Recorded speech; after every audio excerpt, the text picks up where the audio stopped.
I still remember the sound of that last shovel of dirt hitting his coffin. It was hollow, sharp, and final. Like the world was shutting a door I'd never get to open again. Before I tell you the rest, make sure you subscribe and like this video. It helps me share more stories like mine. Anyway, that day was cold. Not snowy. Just the kind of cold that crawls under your coat and sits in your bones. I was standing there beside the grave, holding a wilted bouquet the funeral home had thrown together. Nobody else was close. Everyone had already started walking back to the cars. It wasn't a big crowd, just some folks from church, a few of my husband's old co-workers and my daughter, Kelly. She was wearing sunglasses even though the sky was gray, and she looked like she wanted to be anywhere else. "Mom, come on," she called out after a minute. "They're waiting." I didn't move. I just stared down at that box in the ground. 52 years with that man. 52 years of fights, bills, laughter, kids, sickness, small wins.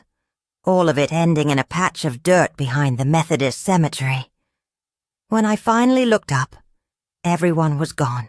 Every car, every sound. Even the wind went still. They left me there. At first, I thought maybe Kelly was coming back. Maybe she'd gone to pull the car around.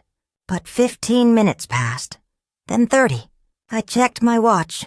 The sun was already starting to drop. At first, I thought maybe it was some kind of mistake. Maybe Kelly figured I'd left with one of the church ladies. Maybe she was going to call once she got home. But an hour passed. Then another. My phone was dead. I'd forgotten to charge it the night before, and the only light I had came from the small street lamp flickering by the gate. The cemetery looked different at night. All those stones I'd walked by 100 times felt like faces staring back at me. I wasn't scared, just tired.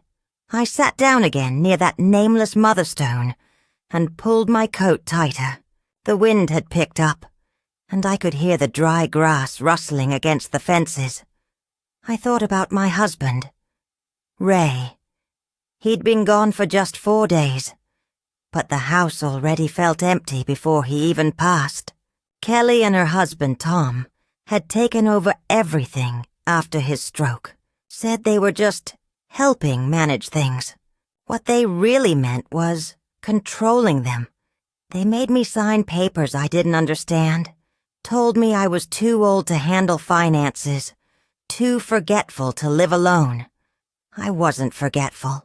I just trusted them.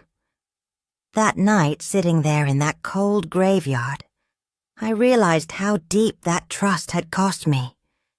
Because the more I thought about it, the more it made sense. They hadn't forgotten me. They'd left me. I waited till sunrise. The caretaker found me sitting there when he opened the gates. "Ma'am, you okay?" he asked, squinting like he wasn't sure if I was real or not.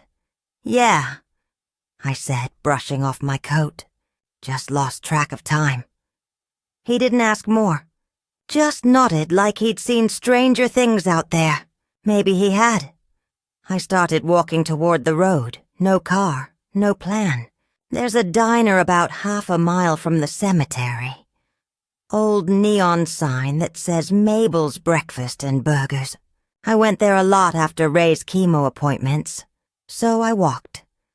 When I got there, the waitress, Carla, blinked like she'd seen a ghost. "Mrs. Miller, you all right?" They said the funeral was yesterday. "It was," I said.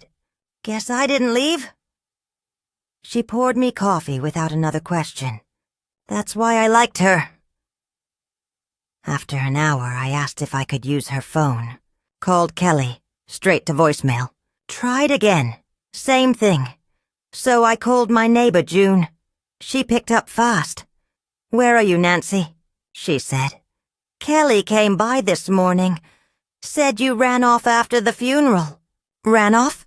I laughed. "She left me at the cemetery, June." There was silence for a second. Then she whispered, "Oh, honey." I told her not to worry, that I was fine.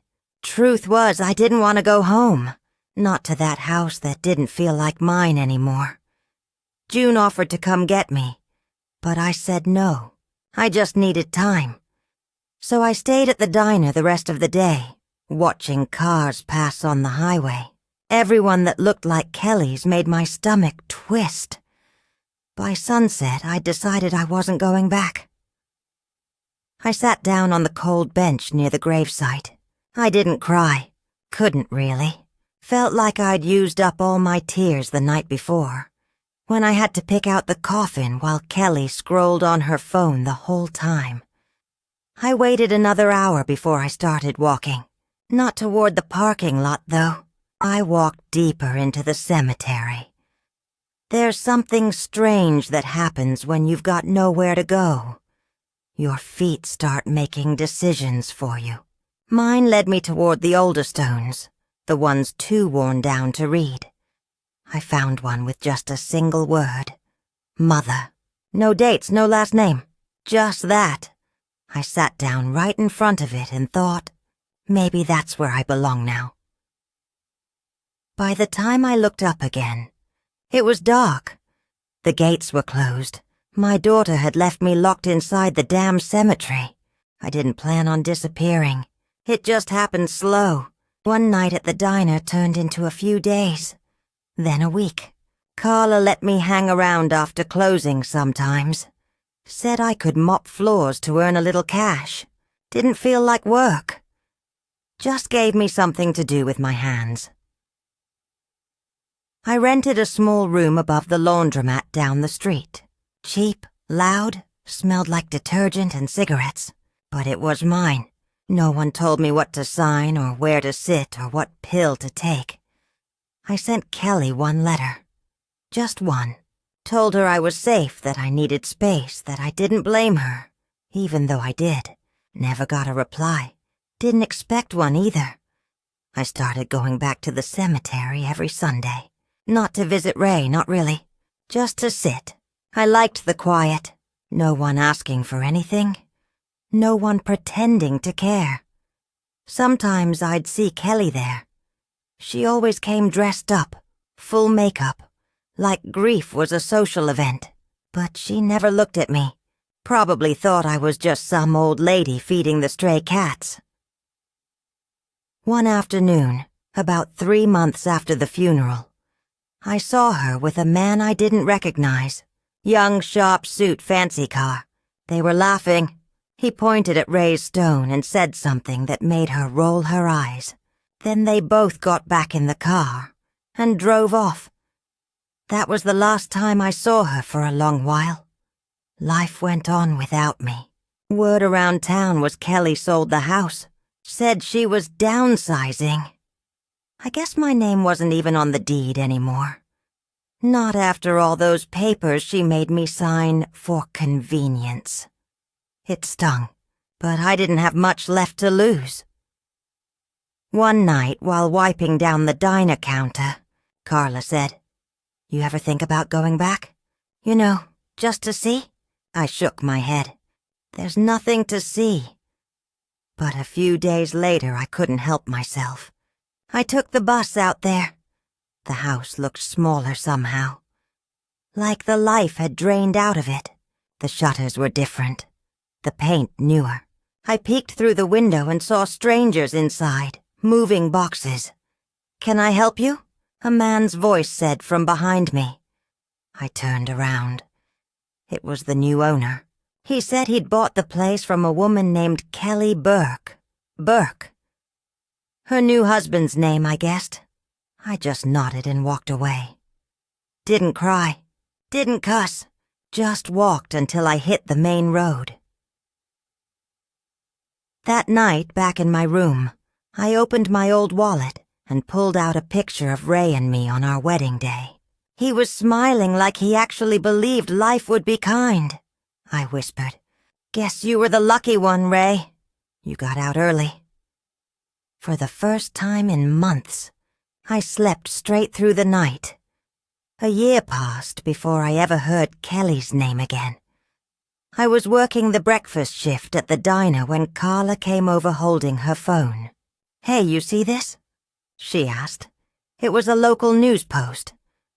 "Real estate agent arrested in fraud scheme."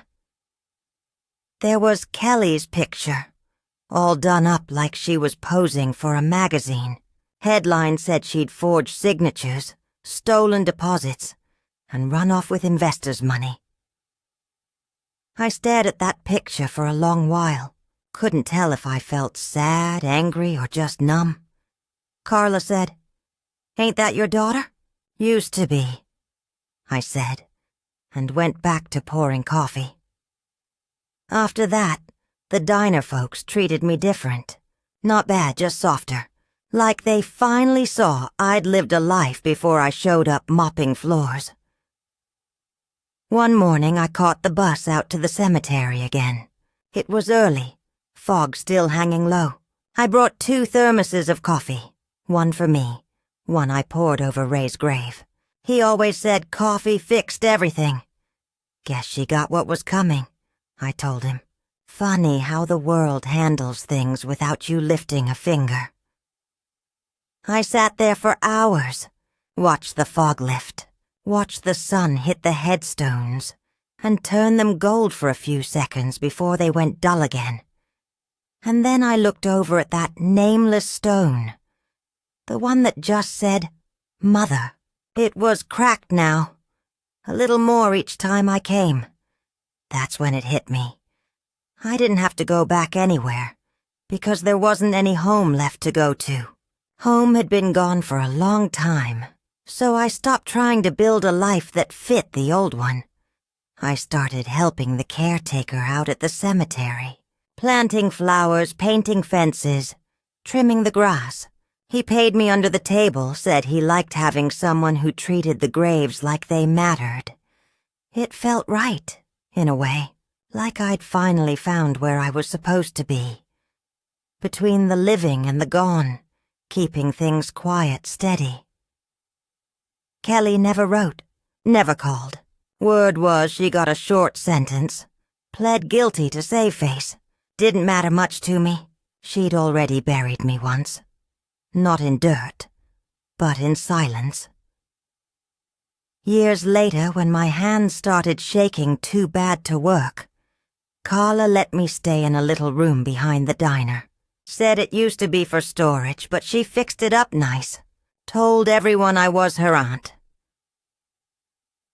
Sometimes at night I'd sit by the back window and look at the highway lights, the same ones I used to watch when I first ran off. Didn't feel lonely. Just finished. If you'd told me years ago I'd end up living above a cemetery and behind a diner, I would have laughed. But I guess life's funny that way.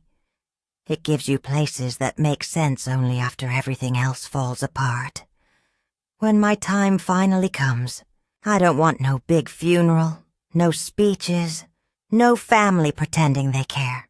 Just put me next to Ray. And if there's any mercy in this world, right near that old mother stone, too. Seems like she's been waiting on company.